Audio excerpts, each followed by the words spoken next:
दिमाग खराब रहा तो साला मन करला जी कि मर जाई। काहे ना जाके अपन मतरिया के रोइते रे जो हो तो हरिया बधा के फेंक दे टंगरिया मर जीवन तो जाओ हरिया। ढेर अगियाई तू ढेर चढ़ला कपारे पे गर्मी तो अब्बा ठंडा कर दे। हाँ ठंडा तो कोई देबा ई तो कोई देबा आ जवन करला खतम ना कपावत हुआ दो पैसा कमैले का सहूर ना चलो थो गर्मी ठंडा कर। अरे घर परिवार से हमके तो ले ली काहे ना अब चला सुधीर मेढ़ा खन्ना हाँ तो का करब जवन करेला कर रहबा तौने नु करबा। सुन सुन हाँ तो बा का कमात रहली नीमन परदेसवा में जाई के कमात रहली नीमन परदेसवा में जाई के बनाई दिहली कौआ अलगौआ करोई के बनाई दिहली कौआ अलगौआ कराई के बनाई दिहलू कौआ।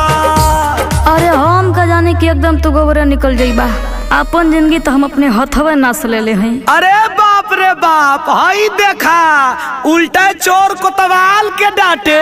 सुना सुना करावत रहले बीटेक पापा रुपया लगाई के करावत रहले बीटेक पापा रुपया लगाई के नास दिहला जिंदगी हमार लभू में फसाई के नास दिहला जिंदगी हमार लभू में फसाई के नास दिहला जिंदगी। अरे जब हमने एक में रहली जा चार भाई चार गोजी उठा के जहर चलल जाओ हर गांव ही ले मरली कि तू हमें अलगा कराए के सियार बनाए देहली जवने आँख ना मिलावत रहल वो तनिया थू में। हाँ हाँ अपन देहिया ना देखत हुआ चलल हुआ दारा पहलवान बनने। अरे तहु मोच दे तोरे चलते झगड़ा भइल नाता टूटल माई से खाब खिवैया बंद हो गईल अपने सागा भाई से। हाँ तो खैता खियौता काहे ना के रोकले बा। अरे नागिन तोरे चलते झगड़ा भइल नाता टूटल माई से खाब खिवैया बंद हो गईल अपने सागा भाई से। कोड़ देहली घरवा हमार मार बुठा परवा त गिरवी भराई के मार बुठा परवा त गिरवी भराई के बनाई दिहली कौआ अलगौआ कराई के बनाई दिहली कौआ अलगौआ कराई के बनाई दिहली कौआ। यही से कहल गईल है कि बियाह का पहले खून खानदान टटोला नहीं तो एकरे मतिन कंकड़ीन भेटा जाए तो सत्यानाश है परिवार का।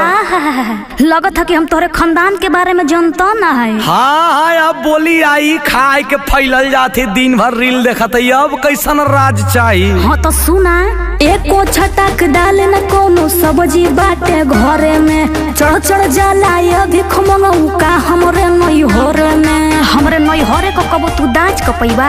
ओ सारन का नाम मत ले एको छटक डाले न कोनो सब्जी बाटे घरे में चढ़ चढ़ जाला अभी खमंगऊ का हमरे नई होरे में। सुधर जो सुधरिया लोक देहले हला खटाई के और सुधरिया लोक देहले हला खटाई के नास दिहलो जिंदगी हमार लभू में फसाई के नास दिहलो जिंदगी हमार लभू में फसाई के नास दिहलो जिंदगी। किस्मत तो फूटी गई। हाँ तो तोर तो फूट गई हमार तो फाट गई।